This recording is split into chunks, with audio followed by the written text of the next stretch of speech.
Hi,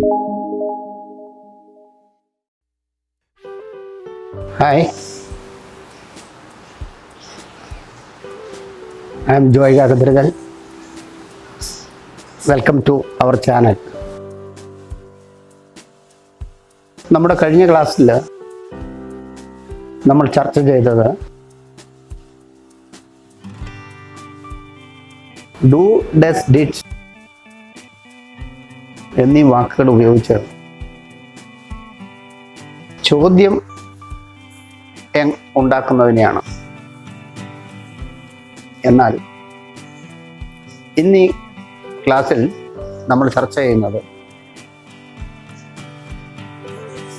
ഈ do form,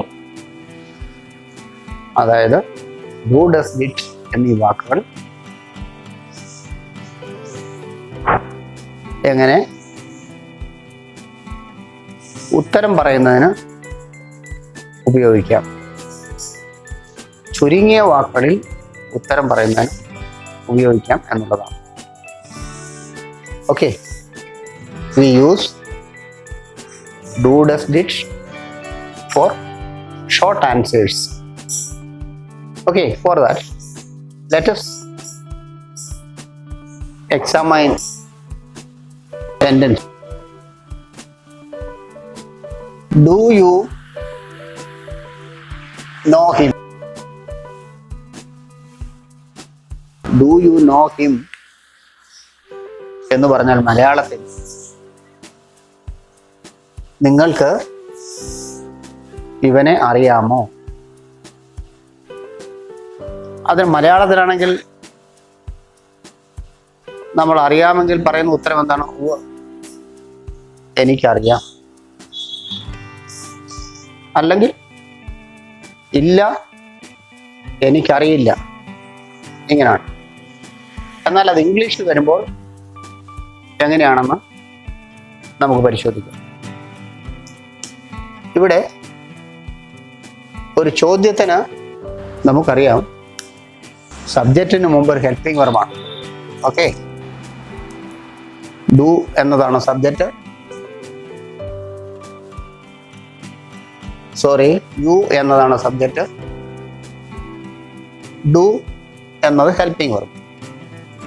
ഇവിടെ മറ്റൊരു വെർബ് ഉള്ളതുകൊണ്ട് ഇതിനെ നമ്മൾ ഹെൽപ്പിംഗ് വെർബ് എന്ന് പറയും. ഡു യു നോ ഹിം, നിനക്ക് ഇവനെ അറിയാമോ, അഥവാ നിങ്ങൾക്ക് ഇവനെ അറിയാമോ?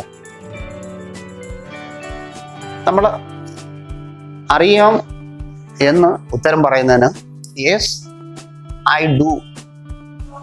നമ്മളിവിടെ ഡു എന്നതാണ് വാക്ക് നമ്മളിവിടെ ഉത്തരത്തിന് ഉപയോഗിക്കുന്നത്. യെസ് ഐ ഡു, എനിക്കറിയാം എന്ന ഉത്തരം നമുക്ക് ലഭിക്കും. അതല്ല, അറിയില്ല എന്നതാണ് നമ്മുടെ ഉത്തരമെങ്കിൽ no, I don't know. Do plus not ഇവിടെ ആഡ് ചെയ്തു. ഐ ഡോണ്ട് നോ, ഇല്ല, എനിക്കറിയില്ല എന്ന ഉത്തരം നോക്കാം. ഓക്കെ, നമുക്ക് മറ്റൊരു സെൻറ്റൻസ് നോക്കാം. ഇവിടെ ഡസ് ഷീ ലേൺ വെൽ, ഇവൾ നന്നായിട്ട് പഠിക്കുമോ, നല്ലതുപോലെ പഠിക്കുമോ എന്നതാണ് ചോദ്യം. നല്ലതുപോലെ പഠിക്കുമെങ്കിൽ അതെ, ഇവൾ നല്ലതുപോലെ പഠിക്കും. ഓക്കെ, അല്ലെങ്കിൽ ഇല്ല, അവൾ നല്ലതുപോലെ പഠിക്കില്ല. ഇതാണല്ലോ അതിൻ്റെ ഉത്തരം. എന്നാൽ നമ്മളത് ഇംഗ്ലീഷിലാക്കുമ്പോൾ നമ്മൾ കുറഞ്ഞ വാക്കിൽ എങ്ങനെയാണ് അതിന് ഉത്തരം പറയുന്നത് എന്നാണ് നമ്മളിവിടെ നോക്കുന്നത്. ഡസ് എന്നതാണ് നമ്മൾ ചോദ്യത്തിന് ഉപയോഗിച്ച വാക്ക്. അതേ വാക്ക് തന്നെ നമ്മളിവിടെ ഉത്തരത്തിന് ഉപയോഗിക്കുന്നു. Yes she does. അവൾ നന്നായിട്ട് പഠിക്കും എന്ന് പറയാൻ യെസ് ഷീ ഡസ് എന്ന് മാത്രം പറഞ്ഞാൽ സന്ദർഭോചിതമായി അതെ, അവൾ നന്നായിട്ട് പഠിക്കും. അതല്ല, അവൾ നന്നായിട്ട് പഠിക്കില്ല എന്നുള്ളതാണ് നമ്മുടെ ഉത്തരമെങ്കിൽ no she doesn't. No she doesn't, ഇല്ല, അവൾ നന്നായിട്ട് പഠിക്കില്ല. എന്ന ഷോർട്ട് ആൻസർ നമുക്ക് കിട്ടി.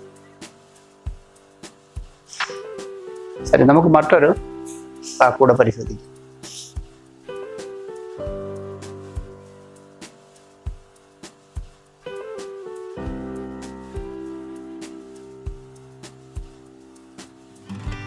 Did he come here? ശരി, വന്നിരുന്നു എന്നുള്ളതാണെങ്കിൽ yes he did എന്ന് പറയുമ്പോൾ സന്ദർഭോചിതമായി അവൻ ഇവിടെ വന്നിരുന്നു എന്ന ഉത്തരം നമുക്ക് കിട്ടി. yes he did.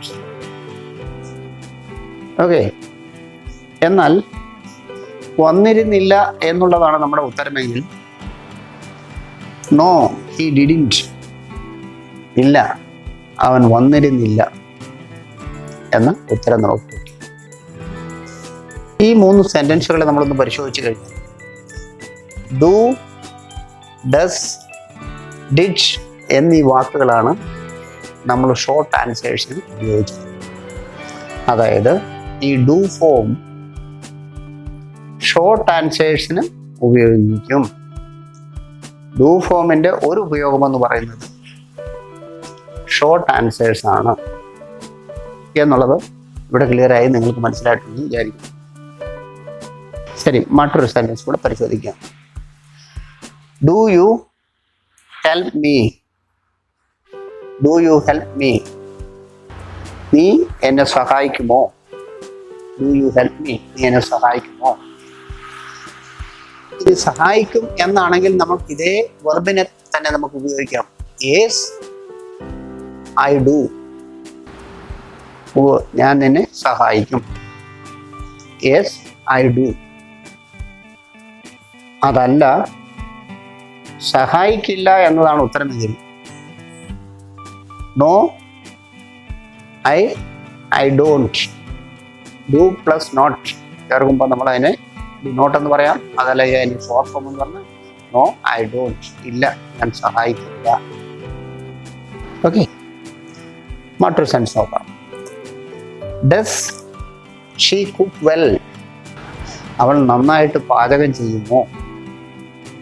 Does she cook well? അവൾ നന്നായിട്ട് പാചകം ചെയ്യുമോ? ഡസ് ആണ് നമ്മൾ ഇവിടെ ചോദ്യത്തിന് ഉപയോഗിച്ചിരിക്കുന്ന ഹെൽപ്പിംഗ് വെർബ്. ഇതേ വെർബ് തന്നെ നമ്മൾ ഉത്തരത്തിന് ഉപയോഗിക്കുന്നു. അങ്ങനെയെങ്കിൽ അതിൻ്റെ ആൻസർ എങ്ങനെ വരും? യെസ് ഷീ ഡസ് എന്ന് മാത്രം പറയുമ്പോൾ സന്ദർഭോചിതമായി അവൾ നന്നായിട്ട് പാചകം ചെയ്യും എന്ന ഉത്തരം നമുക്ക് കിട്ടും. അതല്ല, നമുക്ക് മറ്റൊരു സെൻറ്റൻസ് കൂടെ നോക്കാം. Did you ask? നീ ചോദിച്ചോ? നീ ചോദിച്ചോ? അത് വേണമെങ്കിൽ ഇവിടെ നമുക്കൊരു വാക്കൂടെ കൂട്ടി ചേർക്കാം. Did you ask him? നീ അവനോട് ചോദിച്ചോ? Did you ask him? നീ അവനോട് ചോദിച്ചോ? ചോദിച്ചു എന്നതാണ് ഉത്തരമെങ്കിൽ യെസ് ഐ ഡിഡ് എന്ന് പറഞ്ഞാൽ ഞാൻ ചോദിച്ചു എന്ന ഉത്തരം നമുക്ക് കിട്ടും. അതല്ല, ചോദിച്ചില്ല എന്നതാണ് നമ്മുടെ ഉത്തരമെങ്കിൽ നോ ഐ ഡിഡിൻറ്റ് എന്നുള്ളതാണ് ഇതിൻ്റെ ഉത്തരം. ഇവിടെ നമ്മളിപ്പോൾ മനസ്സിലാക്കിയത് ഡു, ഡസ്, ഡിഡ് എന്ന ഈ ഹെൽപ്പിംഗ് വെർബിൻ്റെ അനേക ഉപയോഗങ്ങളിൽ ഒന്ന് ഷോർട്ട് ആൻസേഴ്സ് ആണ്. ഓക്കെ, ഇത് വളരെ കൃത്യമായും നിങ്ങൾക്ക് മനസ്സിലായെന്ന് വിചാരിക്കുന്നു. ഓക്കെ, അങ്ങനെ മനസ്സിലായ പക്ഷം സബ്സ്ക്രൈബ് ചെയ്യാനും ബെല്ലമർത്തുവാനും ഷെയർ ചെയ്യുവാനും മറക്കാതിരിക്കുക. Okay, by.